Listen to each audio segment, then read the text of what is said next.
Under the brutal blaze of the desert sun, where silence stretched endlessly across sand and dust, Sergeant Marcus Reed crouched behind the twisted remains of an armored vehicle, his pulse echoing louder than the gunfire. The heat was merciless, the kind that peeled skin from resolve, yet he barely noticed. His eyes were locked on the pale figure lying yards ahead, Private First Class Lucas Grant, his best friend, his brother-in-arms, and the one who had just thrown himself into the line of fire to save Marcus. Lucas wasn't moving. Time slowed in that fractured moment.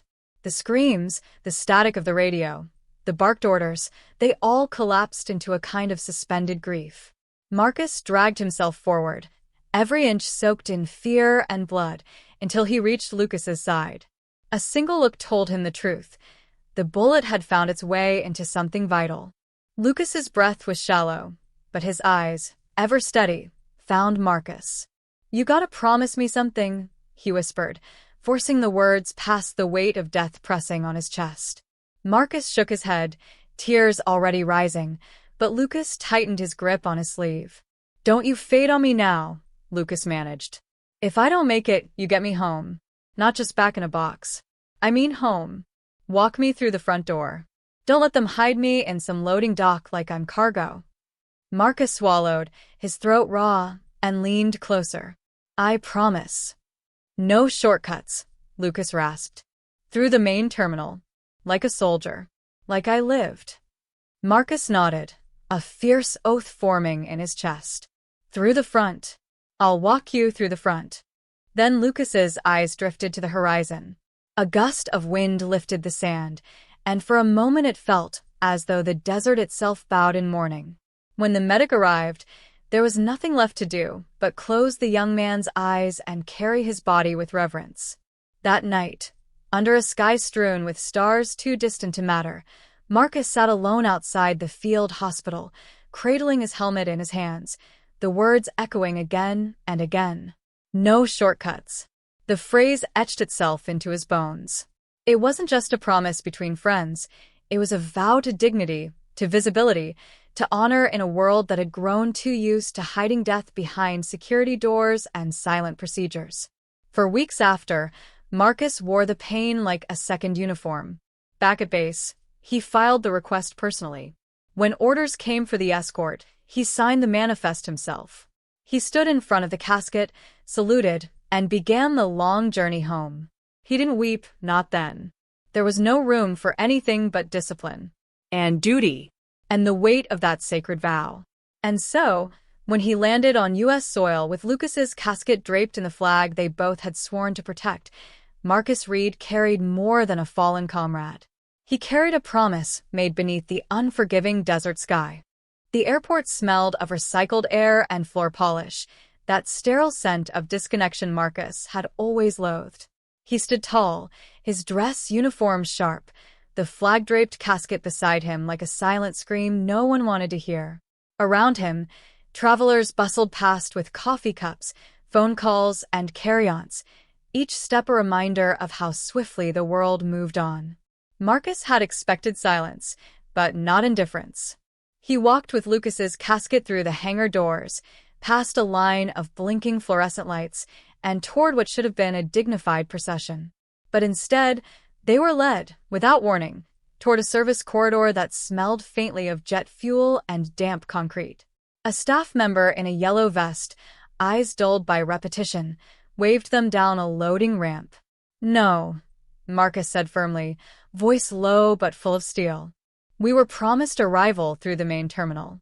The man barely looked up. "Security protocol. All cargo." "He's not cargo." "Sir, I'm just following. I'm not asking for special treatment. I'm asking for what's right."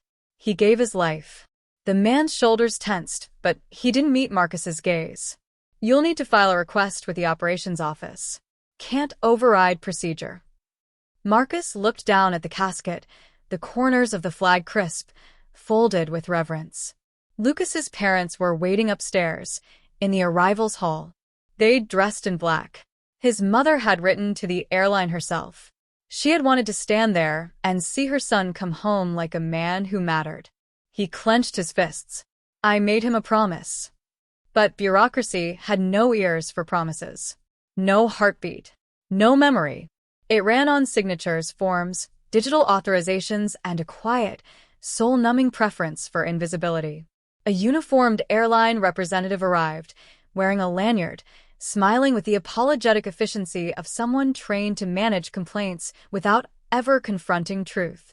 Sir, please understand, this is a very sensitive matter. The most respectful thing we can do is maintain the process in place. It's designed for consistency. Marcus took a breath so deep it trembled in his chest. He looked at the polished floor, the fluorescent ceiling, the dead weight of an institution that spoke in empathy but acted in indifference. He didn't shout. He didn't threaten. He simply reached into his breast pocket, pulled out a copy of the Department of Defense Directive on Dignified Transfers, highlighted, signed, and authenticated, and handed it over. His voice was quiet when he spoke again. Consistency is not the same as honor. The representative faltered. For a moment, a flicker of something real passed across his face. Uncertainty, maybe shame.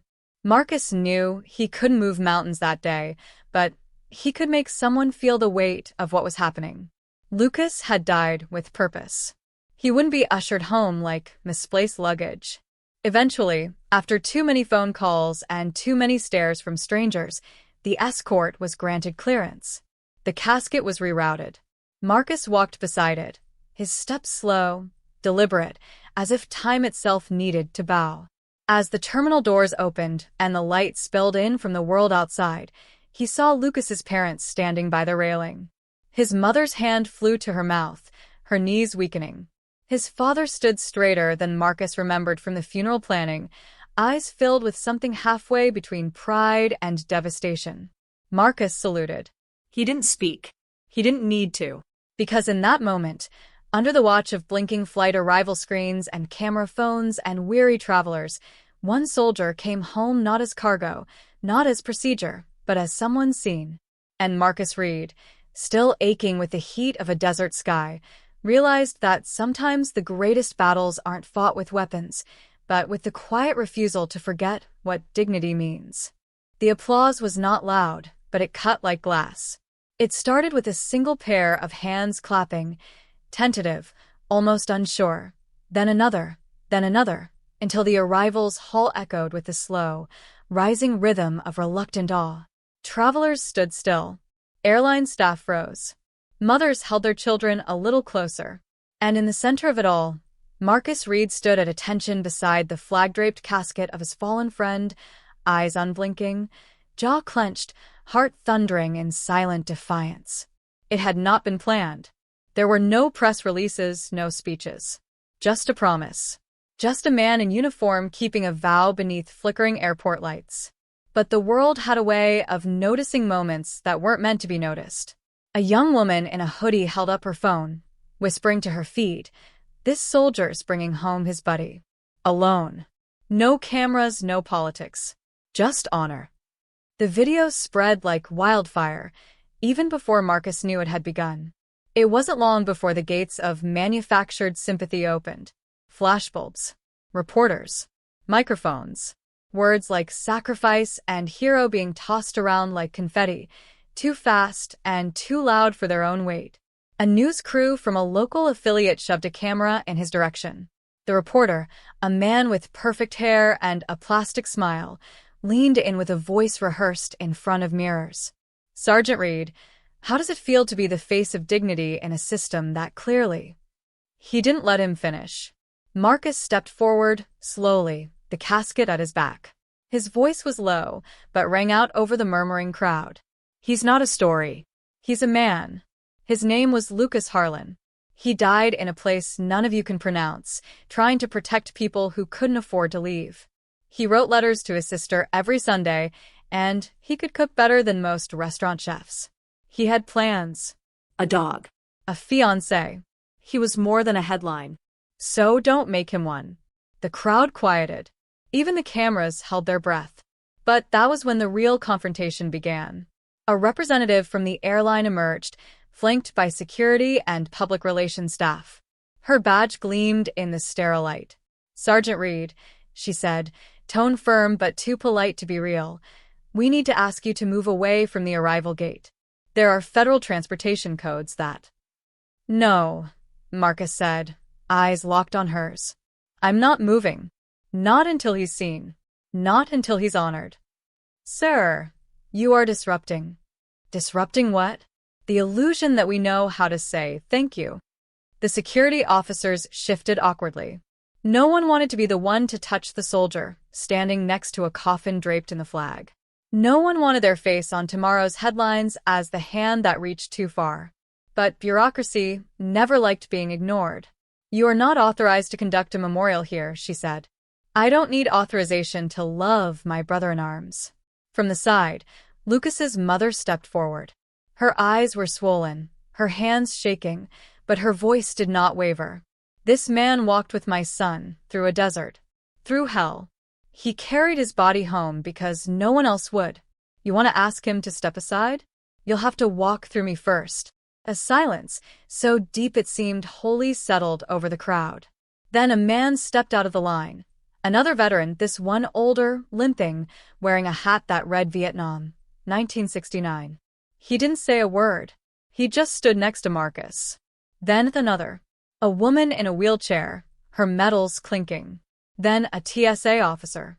Then a pilot. A grounds crewman. A baggage handler. No one had planned it, but it was happening. A line formed. A quiet rebellion of those who remembered what the uniform meant, standing shoulder to shoulder beside a man who had simply kept a promise. Marcus didn't move. He didn't have to. Because in that hour, inside that cavern of blinking gates and security announcements and corporate scripts, something human broke through. Something sacred. And no authority, no badge, no protocol could stop it. For the first time since Lucas fell, Marcus felt the weight of his grief begin to shift. Not vanish, not even lessen, but become shared. And that, somehow, made it bearable. Something shifted that day, and not just in the airport terminal. It started as a flicker, a tremor in the collective pulse of a society too used to scrolling past sacrifice, too numb from noise to hear the quiet thud of dignity hitting the floor. But Marcus Reed, standing beside that flag-covered casket, unbending in his silence, ignited something deeper than sympathy. It wasn't outrage. It wasn't patriotism wrapped in slogans. It was recognition. People began to share the video not just because it was powerful, but because it felt like a mirror. It reflected everything we had forgotten: the cost of comfort, the shape of real honor, the sound of unmarketed grief. Within hours, the footage surged across platforms. Millions watched in stunned silence as Marcus stared down bureaucratic coldness with nothing but presence and grief. Some wept without knowing why. Others simply sat with a lump in their throat, feeling the hollow space where their respect had once lived. And then came the stories. A woman in Nebraska posted a photo of her late husband, a Marine, with the caption, "He never got a homecoming either. Thank you, Sergeant Reed, for standing for the ones who returned in silence." A retired airman in Florida uploaded a video, voice cracking, "We used to bury our own. Now they come home to indifference. That man stood where I couldn't." Thousands poured in. One comment said, "I work at that airport. I saw it." He never raised his voice. But somehow he made all of us feel like we'd failed him and ourselves. And then the children spoke. A boy, maybe 10, asked his father while watching the clip, why didn't anyone help him carry the coffin? The father had no answer. Just tears. The tide was turning. Not through protest. Not through noise. But through a slow, sobering remembrance that somewhere along the way, the soul of public life had been traded for efficiency, for protocol, for forgetting. In coffee shops, in break rooms, in subway stations, people watched that moment again and again. They didn't just see a soldier with a coffin. They saw a reckoning, a call to wake up, to look up, to feel again. Meanwhile, Marcus remained unaware. He had no social media, no campaign, no handlers. He stayed with Lucas's body through the night in a small-town funeral home 2 states away, sleeping on the floor beside the casket because no one dies alone, not on my watch. But in the world outside, his silence was a roar. Veterans groups began organizing impromptu tributes. School teachers printed his image next to a quote, "I don't need authorization to love my brother in arms." Airport staff across the country quietly revised their protocols. In Cincinnati, a gate agent arranged for a moment of silence when another coffin came through. In Denver, 2 TSA officers paused to salute a widow in line. And then came the letter, written in trembling script, mailed in a plain white envelope to the address the funeral home had on file. No return address. Dear Marcus, I was going to end my life last week. I felt invisible, forgotten. Then I saw you. You didn't ask for anything. You just stood. You reminded me that we still matter, that dignity still breathes somewhere. You didn't save just one man. You saved many. Thank you. It wasn't signed, but it didn't need to be. Because across the country, across the hollow spaces left by wars both distant and invisible, the crowd was beginning to wake. Not in fury, but in reverence. Not in slogans, but in stillness. What Marcus had done was simple. He stood still in a world that demanded movement. And, in doing so, he reminded us what it looked like to mean something. The phone call came just after dawn. Marcus was sitting alone beneath an oak tree outside the funeral home, still in uniform, his hands resting on his knees like the stone statues guarding Arlington. He hadn't slept. The weight of escorting Lucas home had not lightened, even after the coffin was laid in state. Some burdens don't get lighter. They just become part of you. The funeral director stepped out hesitantly, holding a cordless phone. "Sergeant Reed, there's someone asking for you. He says it's urgent." Marcus didn't ask who. He stood, took the phone, and pressed it to his ear. The voice on the other end was gravel-worn smooth by age and command. "Staff Sergeant Marcus Reed. This is General Elijah Rourke. Retired, not irrelevant." Marcus said nothing, but his spine straightened instinctively. Rourke continued, "I've seen the footage. But more importantly, I've seen the silence that followed. The silence you commanded. You didn't shout. You didn't plead. And yet, the whole damn country's listening." Marcus swallowed but still said nothing. "You carried your brother. Alone. Because no one else remembered how." There was a pause. Not hesitation. Reverence. "That was a righteous act, son. And now, I need you to do something just as sacred, but far less quiet." Marcus finally spoke. "I'm not a symbol, sir." "You're not," Rourke agreed. "You're the real thing. That's why it matters when you speak." Marcus shook his head slowly, more to himself than the general. "With all due respect, sir, I did what needed to be done. That doesn't make me a leader." "No," the general replied, voice lowering like a benediction. "It makes you someone worth following." The next words came slower, deliberate. "There's a ceremony in Washington this Friday. A quiet one. No press, no politicians. Just names read aloud, brothers remembered, and flags folded the right way. I want you there, not to receive, Marcus, but to give.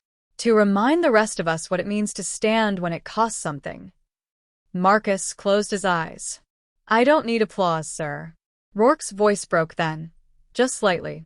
"You deserve more than applause. You deserve a nation that remembers its dead the way you did. But until that day comes, we do the remembering ourselves. One name at a time." The line went quiet. Not dead. Just waiting. Marcus didn't answer right away. He looked out toward the rising sun, the horizon bleeding gold over the fields where Lucas would be buried. And in that light, he thought of every man who came home beneath a flag, and every mother who opened a door to silence. He thought of the machine that forgot, but also of the voices that were beginning to rise again, softened by truth, stirred by conscience. Finally, he spoke. "Tell me where to stand." And somewhere in Virginia, a retired general nodded, eyes wet but unashamed. "That's the spirit. We don't need rage, son. We need remembrance. And men like you, who carry it with quiet fury." Marcus returned the phone to the director without a word. The order had been given, not from a superior officer, but from a kindred soul who understood what sacrifice smelled like, who knew the taste of loss and the weight of duty. It was not a command from the chain of command. It was a call from the chain of memory. And Marcus would answer it. Not for glory, not for revenge, but for Lucas. And for every folded flag that was ever handed off without a single tear of the state. The sun rose slowly over the nation's capital that morning, but it felt different, slower, heavier, as if the very sky understood what it was bearing witness to. No sirens, no motorcades, no camera crews staking out their angles.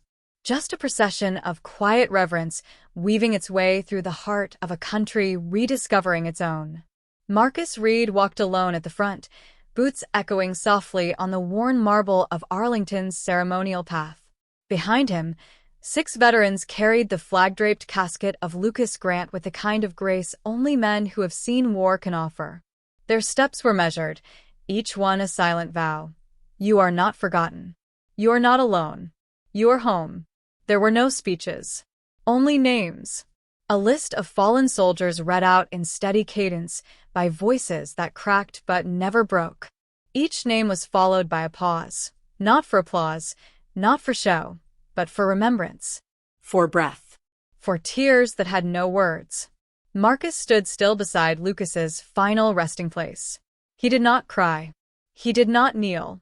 He simply placed one calloused hand on the casket and let the silence speak. And the silence did speak. It filled the space between hearts, between generations.